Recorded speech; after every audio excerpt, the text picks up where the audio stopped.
Bonjour mes chers, comment allez-vous? Ça va bien, je l'espère.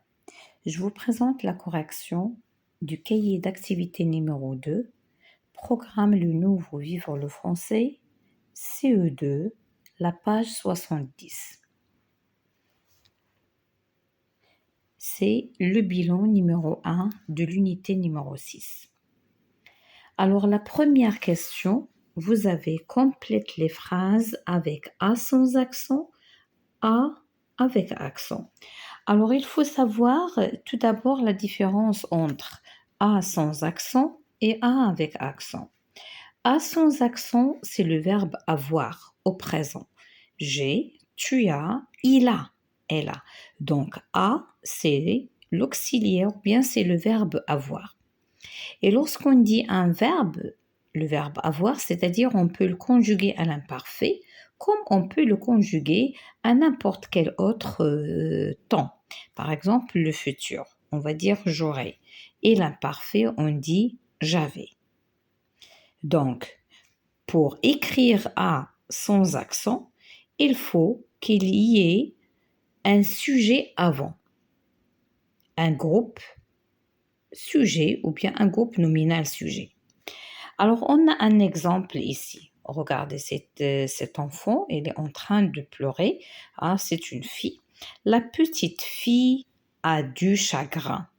La petite fille a du chagrin. Qu'est-ce qu'elle a? Qu'est-ce qu'elle a? Là, c'est l'action, c'est le verbe. On peut faire passer cette phrase à l'imparfait et on va dire la petite fille avait du chagrin. Avait du chagrin. C'est le passé. Ou bien, on peut mettre la phrase au pluriel et il va changer. A, il va devenir ont, O-N-T. Les petites filles ont du chagrin. Donc, c'est ça, c'est deux façons pour connaître A sans accent. Soit on va transformer le temps à un autre temps, le présent, on va mettre l'imparfait, soit on va passer du singulier, la phrase au pluriel. Alors maintenant, on passe à la préposition A avec accent.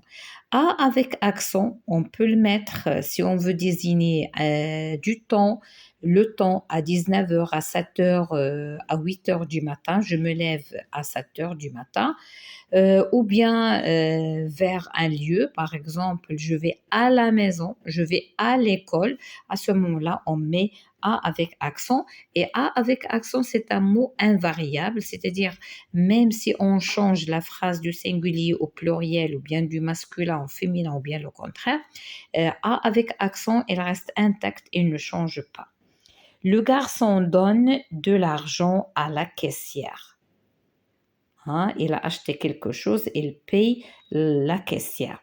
À la caissière, A avec accent. Maintenant, pour transformer cette phrase, alors le verbe c'est donne. Alors si on met donne à l'imparfait, qu'est-ce qu'on va dire? Le garçon donnait de l'argent à la caissière. Alors comme vous voyez, A avec accent, il n'a pas changé. Ou bien je vais le mettre au pluriel. Les garçons donnent avec ENT de l'argent à la caissière. Donc A avec accent ne change pas. Maintenant, on passe au et. Et entre parenthèses, A avec accent, A sans accent, on les appelle les homophones grammaticaux ou bien les homonymes grammaticaux. La même chose, EST avec ET, on les appelle les homophones ou bien les homonymes grammaticaux. Là aussi, on a EST, c'est le verbe avoir. Et pas, oh là là, qu'est-ce que je viens de dire, une catastrophe. Excusez-moi. EST, non, c'est être. C'est le verbe être. Et le verbe être, qu'est-ce qu'on dit? Je suis, tu es, il est, nous sommes, vous êtes, ils sont, elles sont. Là aussi, pour trouver l'auxiliaire ou bien pour dire c'est le verbe être, on peut passer du présent à l'imparfait ou bien on va changer le sujet du singulier au pluriel. Alors on va voir un exemple. Elle est belle. Cette petite souris, elle est belle. On peut mettre l'imparfait. Elle était belle. Et si j'ai plusieurs, on va mettre elle avec S, sont belle, et bien sûr, belle, c'est un adjectif, je dois lui ajouter un S. Je n'ai pas écrit cette phrase, mais je le dis, je prononce. Ça y est, vous avez compris. Donc, EST, ça change dans le temps ou bien dans la personne. C'est une action, c'est pas une action, mais c'est un état. Être, c'est un verbe d'état. D'accord? Alors, pour ET, c'est l'addition, c'est l'ajout. Par exemple, j'ai un crayon et un taille-crayon. J'ai deux choses. D'accord? Je viens de traiter les homophones A et A sans accent, A avec accent, et EST et E. D'accord? C'est-à-dire l'ajout. Alors, un exemple. Tic et tac jouent. Tic et tac jouent. Hein? D'accord? Alors, j'ai deux personnages. J'ai tic d'un côté et j'ai tac d'un autre côté. Deux. Alors là aussi, ET, on l'appelle la conjonction de coordination qui désigne l'ajout. Il ne change pas, il reste intact. C'est un mot invariable. Donc, même si on va passer à l'imparfait, joue, c'est un verbe au présent. Si je passe à l'imparfait, qu'est-ce que je vais dire? Tic et tac, jouer. Donc, et elle n'a pas changé, elle est restée la même. Donc, c'est pour cela, on dit ET, c'est un mot invariable qui relie deux choses, deux personnes, deux animaux, etc. C'est l'ajout, il ne change pas, c'est un mot invariable. Par contre, EST, c'est un verbe, il change. Alors, je passe à la question numéro 1. Complète les phrases avec A ou A avec accent. Semia a envie de manger des cerises. Alors, on a ici le sujet, bien sûr, c'est le verbe. L'oiseau a un plumage bleu à taches jaunes. Alors, A, ici, c'est le verbe parce qu'on a l'oiseau, c'est le sujet. L'oiseau a un plumage, comment il est? Il est bleu à taches jaunes, c'est-à-dire ça, c'est une préposition. C'est un complément du nom.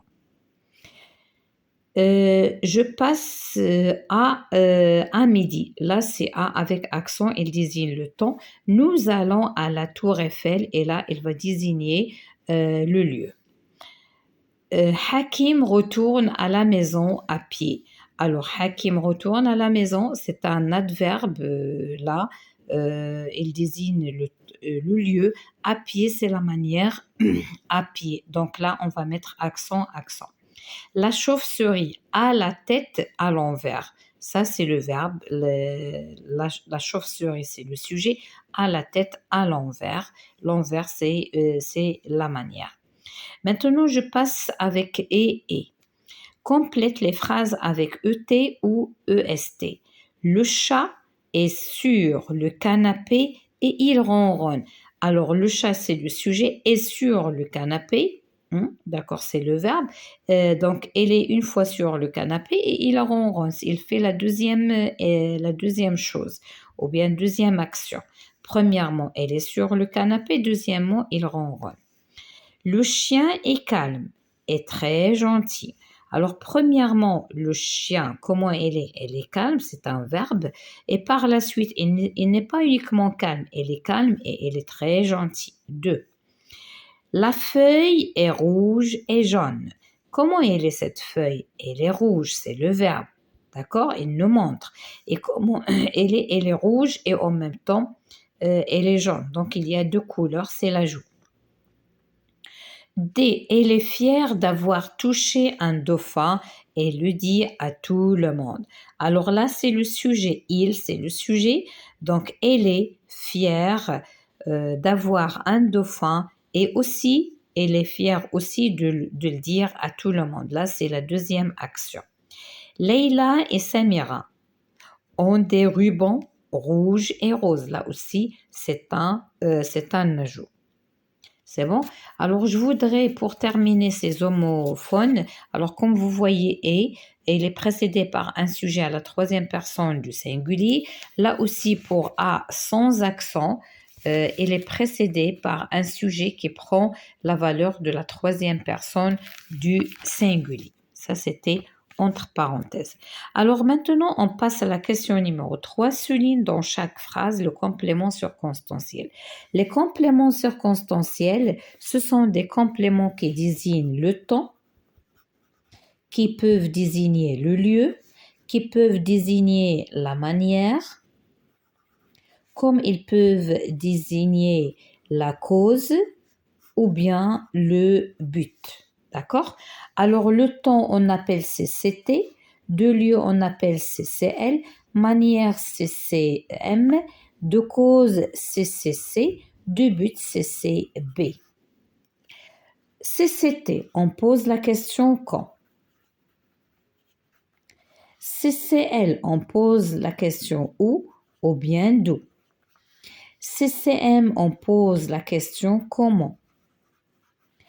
CCC, on pose la question, alors c'est de la cause, on pose la question pourquoi. Alors pour CCB ou bien de but, on pose la question pourquoi faire. C'est bon? Alors, les compléments circonstanciels, on peut les supprimer, on peut les déplacer, on peut les changer. D'accord? On les appelle les compléments secondaires.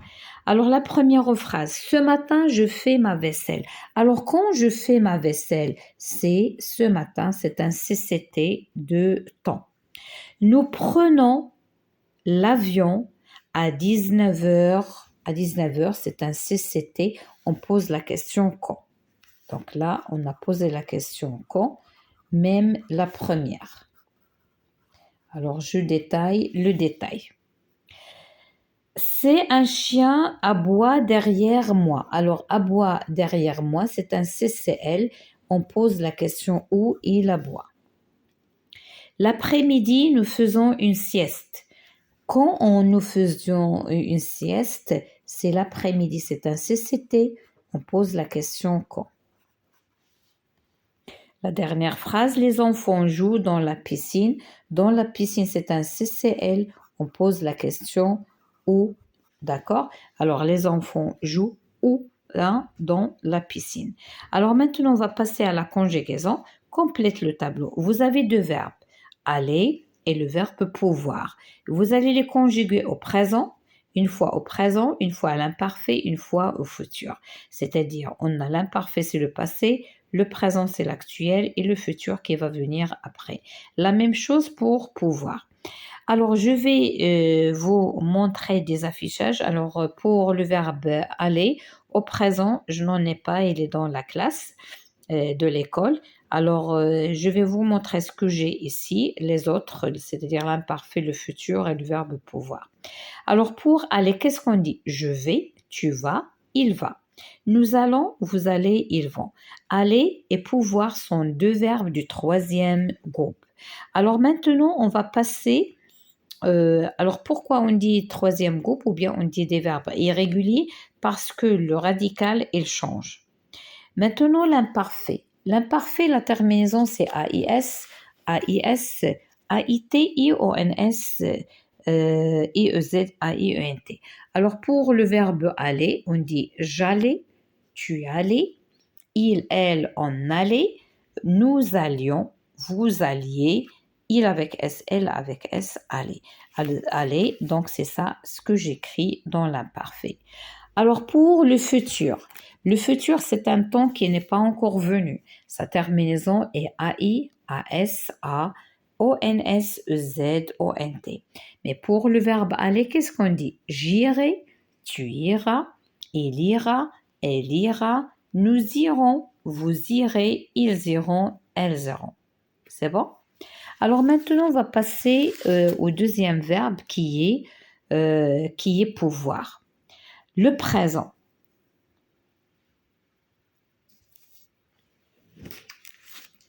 Alors pour le présent du verbe pouvoir, on dit je peux, tu peux, il peut, nous pouvons, vous pouvez, ils peuvent. Là, c'est EU. D'accord? Et c'est ça ce que je viens d'écrire. Donc, je peux, tu peux, il peut, nous pouvons, vous pouvez, ils peuvent. Maintenant, l'imparfait.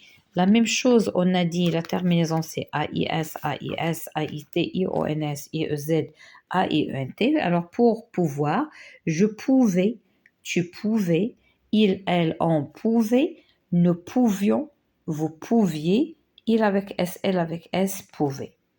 C'est bon? Et c'est ça ce que vous devez noter ou bien écrire. Maintenant, il nous reste le futur. Alors, le futur, mes chers, là où ça se complique, le verbe pouvoir. Le verbe pouvoir, au futur, on a deux R. Il faut faire très attention. On dit je pourrais, tu pourras, il, elle, on pourra, nous pourrons, vous pourrez, il avec S, elle avec S pourront avec deux R. Ça y est, c'est bon. Alors, quelle que soit la conjugaison, je vous le dis et je le répète, j'ai pas mal de vidéos où j'ai bien traité ces verbes, donc vous ne pouvez qu'à aller les chercher, bien sûr, dans playlist conjugaison et chercher le présent ou bien l'imparfait ou bien le futur ou bien n'importe quel autre temps. Mes chers, je vous dis à la prochaine, Inch'Allah.